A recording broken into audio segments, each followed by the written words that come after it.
Hey, it's Mahesh here, and I'm in the Beardbrand studios in Austin, Texas. I'm with my good friend Robert for a haircut and a beard trim.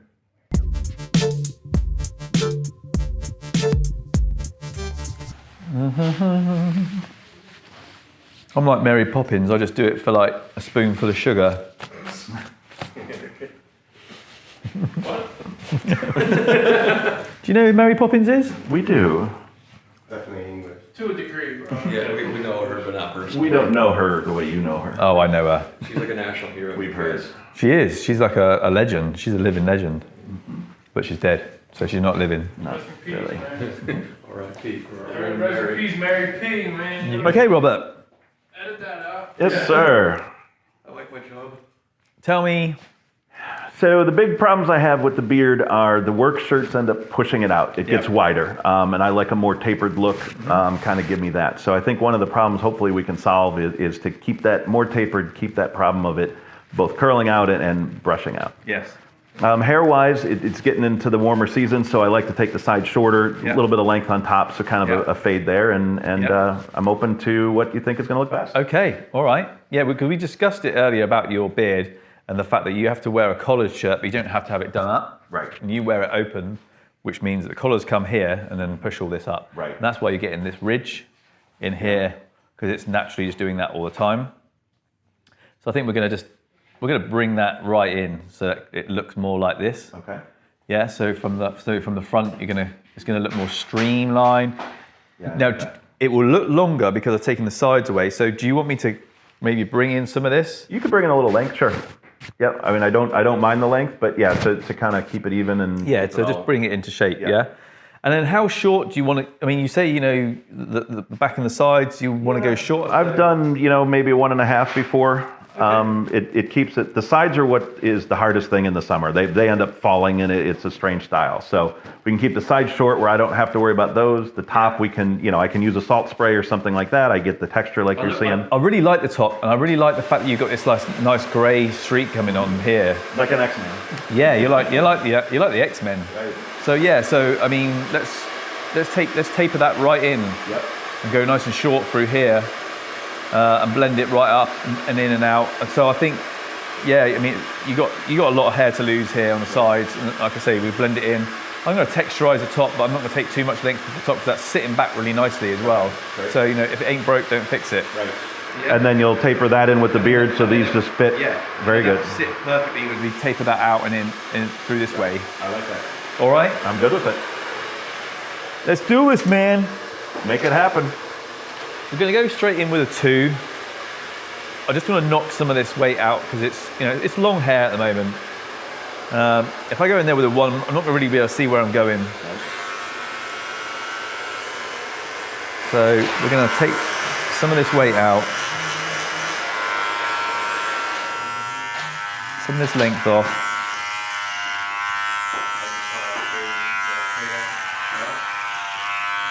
I'm just leaving myself room here just to give that blend.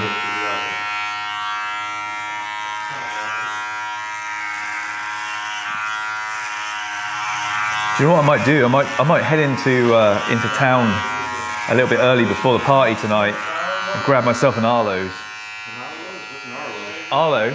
Arlo's Burgers. The vegan jerky burger. Oh, yeah? The beef, what we put a sausage, we will roll. Ready? So what I'm going to do with the beard, I'm going to start. So you're using a top shelf water there? Top shelf. It's not just a stiff line, right? I mean, the finest vodka for you, my friend. Austin's own. As long as I don't get pulled over tonight. No. You might get pulled, but you won't get pulled over. Whew. So let's just go through and just clipper over comb this. Make it look a little bit tidier. Blend it in a little bit before we go back through and trace out the 1.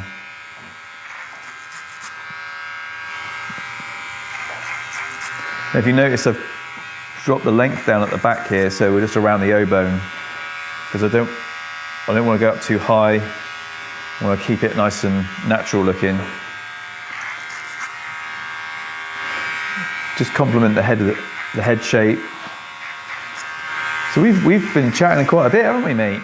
Yeah, it's been a great couple of days and learning new things and new experiences, and We've got a few things in common, haven't we? do for sure. I know that spirituality, meditation, that's definitely something we both share. Yeah. Yeah. It's always nice to meet a fellow practitioner. Yeah. It's nice to sort of chat about different people's experiences, isn't it?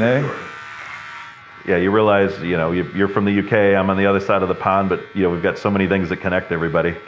We're all just going through we're all going through the same stuff, just that we know how to say it properly, and you don't, isn't it? It might be the other way around. We just do it better.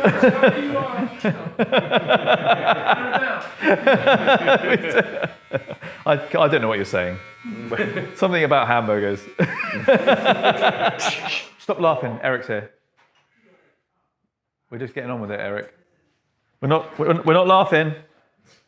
Too much fun in the studio. Wendy's. What's that other burger place you got here in Austin? Like the orange with the yellow W? Whataburger. Whataburger?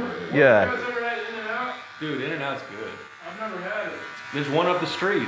No way. Yeah, we I'm going. got. There's one near Nice Kicks. Good. Yeah, there you go. There's dinner. There you go, man. They do a vegan version, They don't. They got 3 things on the menu. which is what? Water, Yeah, no. French fries. Burger with cheese, and 2 patties. Yeah. Seriously. And they call it the double. They call it the double. Wouldn't that be 4? Well, there's 2 slices of cheese as well. Oh, is there? Yeah. And this has been Food Talk. Thank you for tuning in. Yeah. Which episode of Beardbrand did you like? The one where they talk about burgers. The hamburger episode. It's my favorite. Yeah. With the vegan. The vegan guy, they were telling me. Vegan burger talk. They were telling him the best place to get a hamburger. Next we'll talk about burgers. Oh, we can go on for hours with that. Well, you're a barbecue judge. I am a certified barbecue judge. Are you the one who judges barbecue? I'm the one, yep. Oh, look how excited he got. He's paying Oh my God. Yeah, I'm a member of the Kansas City Barbecue Society. They sanction barbecue festivals, tournaments all throughout around the world. I probably do 6 or 8 a year just in my local region on the East Coast. Recently judged the World Barbecue Invitational, so that was great. But the one problem is you get spoiled. You have competition quality barbecue, and then you can't go to a local chain restaurant anymore because, it spoils horrible, you. yeah. It's nothing like that. Barbecue for you, man. I'll be honest. Mission Barbecue is probably one of my favorite chain type. It's really good. They have on my way. They're really good. Yeah, they're good. Got one down by me in Delaware, and I do visit them. So tell me what qualifies you as a judge, apart from having a mouth and So that's a big piece. having But a mouth and being able to put stuff in it. there's very high payouts at these competitions, and so the judges have to be certified. You actually take a class. You have tasted food made poorly, made well, so that you can tell the difference. We judge on taste and tenderness and appearance, so they teach you what the proper competition style tenderness is. Taste is always up to your own preferences. Yeah. And appearance is obviously important, but there's definitely kind of a continuous education. There's the class that you must take because it's taken pretty seriously. I've watched programs about it. Like on all the food channels and stuff like that. You watch these programs about people doing barbecue and brisket, and they're basting it and then they're turning it, and it's keeping a temperature and all that sort of thing. 24 hours. Someone's up all night. We have nothing like that in the UK. The closest we have to that is a roast dinner on a Sunday. Okay. So, the chicken's been in the oven for 2 hours, take it out. Right. So, that's the closest thing we have to that, I think. Yeah. That is true, isn't it, Carlos? We don't have anything like that in the UK. Well, Like the barbecue thing that they've got going on over here. nothing I know of. No, there's nothing like that. So Robert, then in your personal bias, which region do you think makes the best barbecue? Texas, Carolina, Mississippi? I'm gonna refrain from answering that question, knowing that I'm in Texas. I'm gonna say that no. I prefer a dry rub personally. I like less sauce. If there is sauce, maybe just a little bit of sweet. Okay. But I really like a dry rub, and you don't see that in competition much. You also see why is that? Because the sauce is like the key thing, or yeah, the competitors try to base it on who's judging. So the same competition team may actually prepare their samples differently depending on where they're competing in. Okay. Thinking, well, I'm maybe more south, I'll do a vinegar based. Oh, now I'm in the north and I might change it. So even the same team, some teams are consistent with their flavors, and some will actually change flavors simply based on where they're at and what they think the judges are looking for. right? So it's quite tactical then. Right. I like a flavor spice. I don't like heat. I don't want to burn my face off, but a good flavor I'm totally okay with. Are you a big barbecue fan then? Yeah. Yeah? I love barbecue. Jack's a barbecue fan. So maybe you could get on the circuit then, Jack. I was gonna say. Yeah, start making your own. Career, come to a competition. That could be your new thing. You could do a Beardbrand video About barbecue. where you and Bobby G could go out and. Right. I think you could work in a whole season of Beardbrand eats. I like it. That's a good idea. I think next year we should actually have barbecue out Have a here. barbecue, yeah. Yep. Do it as part of the event. We'll start it early in the morning, and we'll be smelling it all day, and I can judge it that evening. I'm learning so much stuff this time around. I think you realise actually, like,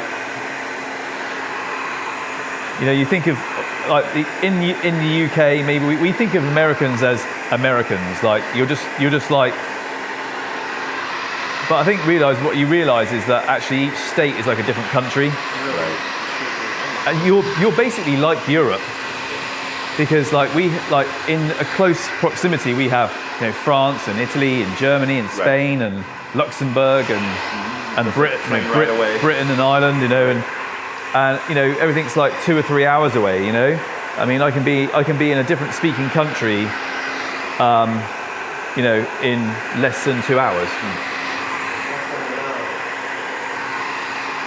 Now, the way you're rolling that, tell me what I need to know when I go home. Okay. There's a technique here. So, as you move, you roll. Okay. So it's on these two fingers, outside. fingers and thumbs. Okay. So I always roll it in, and then roll it out. Okay. So I roll in, and as I go out, I roll out. Okay. And I try to keep the brush moving. So the whole time that I'm moving, I try not to keep the hairdryer in the same place for too long.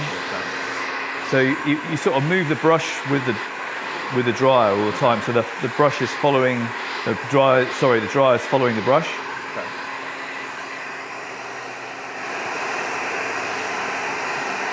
And that's what the nozzle is great for, because it just gives you that instant sort of direction, something to sit on sits on the brush, Right. And then the other thing you got to remember is that, especially when you're drying it from wet, when you're making the hair warm, it will move. It's flexible. Okay. And then as soon as it cools down, that's where it's staying. So that's what you got a little cold spot on your hairdryer. Right. So that's what that's for. So you warm the hair up, you dry it, and then you hold the cold spot onto the hair, and it will seal that hair in. Freezes into position. Basically, yeah. Very good.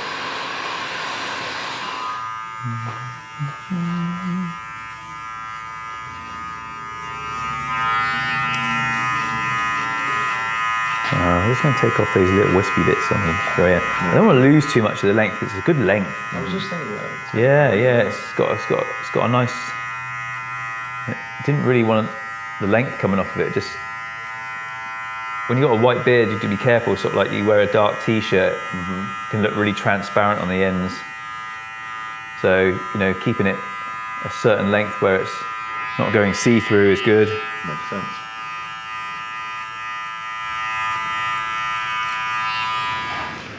So we're going to come in with the scissors and just refine the beard, just get the finer details in there. I'll push Robert back in a minute and we'll just look for the underneath section, but just looking at the external shape at the moment. Getting that nice little blend in between the beard and the hair as well.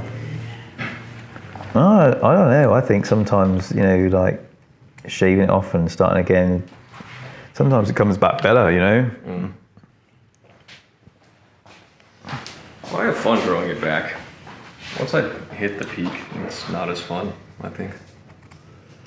I like working towards a goal.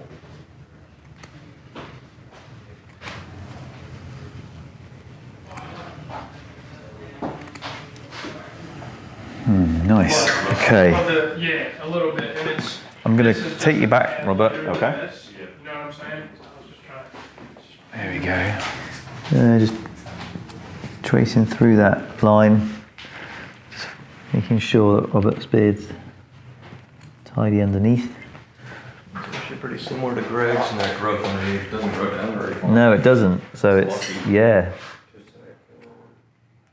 Don't have to worry about it connecting to the chest hair. No. Seriously, mine does that. I'm very particular about no neck beard. That's the one piece I can't pig through, so. Yeah. I keep that tightened up and trimmed up as much as I can. Yeah. Yeah, it shows it's good. It's good, man. That's why it's in such a nice shape. Yeah. I mean, how do you feel, Robert, about the cheek line? Do you Yeah, want- I don't like a solid defined line. So a I'm little gonna, bit more natural. yeah, I'm going to keep that little bit just soft there. Very good. I don't want to, I don't want to make it like really contoured because you got that soft, the Right. softness with the length of the beard. It just wouldn't work with the rest of it, I don't think. So, I agree with you there. Thank you. okay, let's come back up. Okay, I'm going to dry your hair through, and then we're going to have a look at that.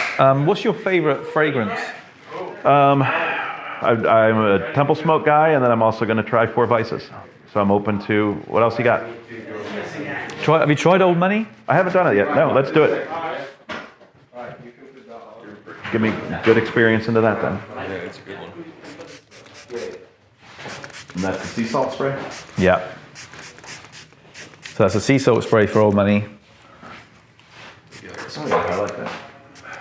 like it's So we're just going to go through with the texturizers just to give it a nice little blend through here. I had another idea for a video where I try and give a haircut based on watching a video Wow. from one of the ones that we've done.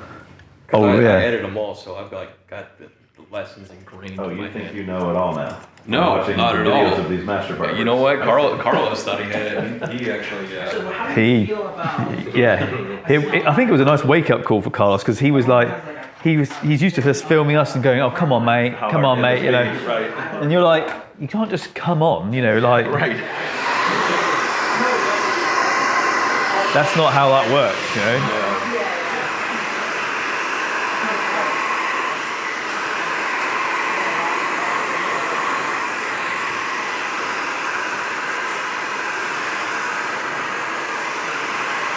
Yeah, so that's the trick that I found with salt spray is that you almost let it do its job a little bit first. You let it settle into the hair, almost let it sort of work its way into the hair before starting to dry it. Because what happens is if you put something on damp hair and you mist it on straight off, and then you instantly start drying it, all you're doing is really just evaporating it out, and it's not actually allowing itself to work its way into the hair follicle. So what I'm doing is just allowing itself to work into the hair follicle, then I'm drying it. I actually feel like I'm drying the product into the hair. Okay. Rather than just drying it away from the hair. Do you know what I mean by that? I do. And then how frequently do you recommend getting a trim like that on the beard to kind of keep that in shape on the sides? So, Is that a monthly maintenance thing? Is that a quarterly thing? I would say 6 weeks. Okay. And then really the haircut, have that done every like 3 weeks. Right. Just go in and have the sides and the back done. And just Right. say, I just want the sides and the back and tapered in. I don't want anything off the top. Right. And then your next visit, have a beard trim and a full haircut. So like do it like that. So if you went into the barbershop 3 weeks, Right. back and sides, nothing else. Right. 3 weeks later, I'll have the whole lot. Right. Beard trim, haircut, top and sides, and then 3 weeks later, back in for a back and sides. That's all you need to have done. Right. And that way it keeps everything fresh. Then. Yeah, that makes sense. Okay, let's put a little bit of Old Money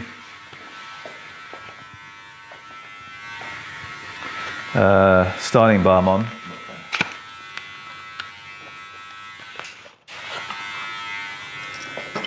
Because I want to use this in the hair and the beard.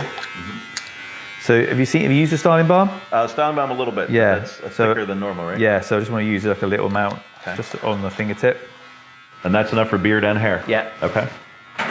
Because if you dry your hair into place, the styling product is literally what it is, just to help style the hair. It's not designed to just hold it in place. The blow dry will hold it in place if you blow dry it well. So I'm just taking the product through the sides, that's where I want the hold. Blow dry is going to just do its own thing. And the rest of it comes into the beard. If I can reach down that far. Pulling back for you.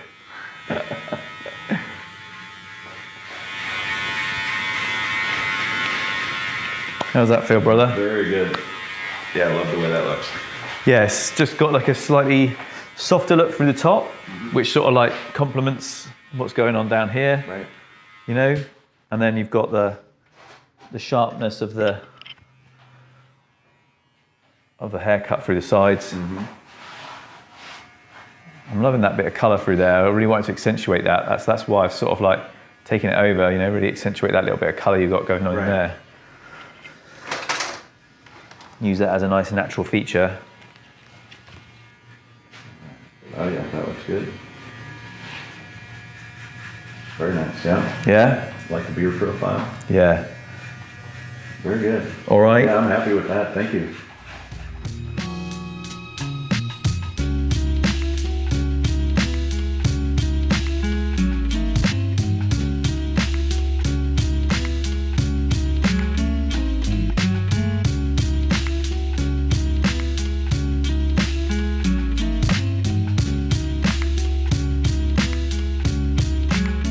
All right, stop. Before you head over to the next video, let me tell you about the Alliance. It's for men who are passionate about self-improvement, about becoming a better version of themselves, and about that mission of ours to keep on growing. Come join us over there and find like-minded individuals who will push you to the next level and hold you accountable to what you say you're going to do.